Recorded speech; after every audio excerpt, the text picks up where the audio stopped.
What I'd like to do now is introduce my name. My Ukhumilch name is Nanaktush Kushin. This is not a traditional name, it's a new name that was given to me by my mother. She did a great work for me. When I was a little baby, she noticed that every night, about 4 a.m., I would wake up before the last star left. And so that's what my name means. It's the last star in the sky before morning. And so I really honor her for that. The other thing that she did was she went into the sweat lodge for 3 days and 3 nights to ask the Creator for me to have this name because it's not a traditional name. So I'm the first carrier of this name. So I always say I get to make it up as I go. And I'm really honored. Both my grandmothers were storytellers. My father, Hatya, is an amazing storyteller. My mother, Sapala, she is a herbologist, so she knows a lot of our traditional foods and what they're used for. So the story I'm going to tell you now is the story about Beaver and Frog. Beaver, he goes to his uncle. And he says, "Uncle, I'm ready to get married now." And his uncle, the chief, he says, "Okay, that sounds like a good idea. Who do you have in mind?" And he thinks to himself, and then he says, "What about Frog Woman down the way?" And the chief, he thinks about it. "Yeah, that sounds good to me. You go ask Frog Woman to marry you then." And so Beaver, he waddles. He's really slow. He's really excited though, right? Gonna go ask Frog Woman. You imagine Beaver and his tail. He's strutting along. He's feeling pretty good. He's really excited. So he gets to Frog Woman's home and boom, boom, boom, boom, boom. And Frog Woman's there. Oh! Who is there? It's Beaver. Huh? What are you doing here? "Oh, I need to talk to you. Can you let me in?" "No, I was sleeping. You startled me." "No, you can't come in. Plus you have a funny looking tail. And you have funny teeth. Go away." So Beaver, he waddles, I should say, waddles, gets to his uncle's house, and chief, he says, "Uncle, Frog Woman doesn't like me, and she's not very nice." And his uncle says, "Well, you have to ask her 3 times. "No, I don't want to go back there. She said mean things to me."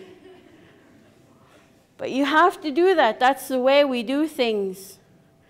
So he's okay. So the next night, he's not as fast getting to Frog Woman. His strut's gone. And he gets up the courage and he boom, boom, boom, boom, boom. "What? Who's there? What do you want?" "It's me, Beaver, again. Can we talk?"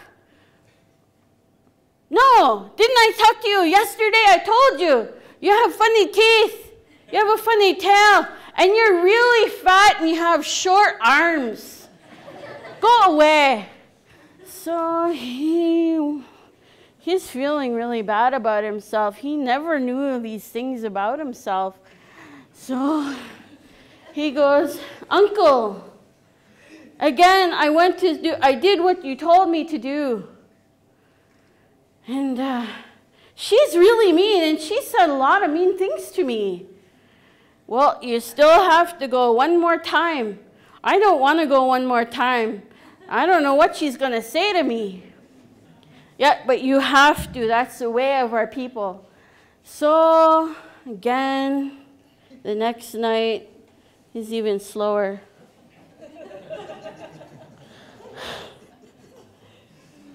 And he's feeling really low about himself.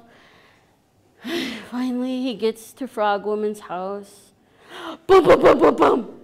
And she's, hey, oh, who's that? It's me, Beaver. Didn't I tell you to leave me alone? I told you you have funny teeth, funny tail. I told you you're fat and you have short arms. And on top of it, you have fur. So he goes to his uncle's.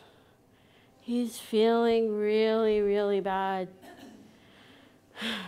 He gets to his uncle's and he says, I went there the third time and she told me to leave. And she said I have fur. She said my arms are short. And the chief says, well, I think we need to teach Frog Woman a lesson. And so he asks his nephew all that she said, and he's listening. See, Lil'wat, that when we listen, we go like this. So he's sitting there listening to his nephew, and he goes, eh. That means yes, he's agreeing. He's listening, he understands. Eh. And he bows his head, and he starts to cry. And he looks up at his nephew, and he cries even more and more. And he bows his head, and he looks up again, and he's crying, and he's crying. And all of a sudden, his tears turn into a big water source. And as he's crying, Frog Woman at her home, she's like, oh, what's that? She felt something on her feet. It's water. What's water doing in my home? So it starts to rise more and more, and her home is in danger. So she leaves her home, and she's swimming along like a frog, you know. And she comes up onto the chief's house. And she goes up to the chief, and she says, she knocks, and he says, who is there? It's me, Frog Woman. Can I come in? Only if you do what I tell you to do. No. No. No. So the chief's like, she's got to learn her lesson. Okay, how about if you come and sit in front of me then at least? No, no, no, no. Okay, how about if you sit beside me? Now this is a good honor, right? Sit beside the chief. No, no, no, no. And then he's really frustrated. And he's like, what? Okay, how about if you sit on my lap then? No, no, no. Now he's really getting angry. She's just not learning her lesson. Okay, how about if you sit on my chest? No, no, no. And finally he throws up his arms and he says, why don't you sit on my forehead? Oh yeah, she hops over, sits on his forehead, and he got Frog Woman on his head. So that's my story of Beaver and Frog, and it's a really amazing story because it answers some of our questions about how water sources were created. Might not necessarily be his tears, but like Shaman Sue talked about, they're transformers, the Utstim.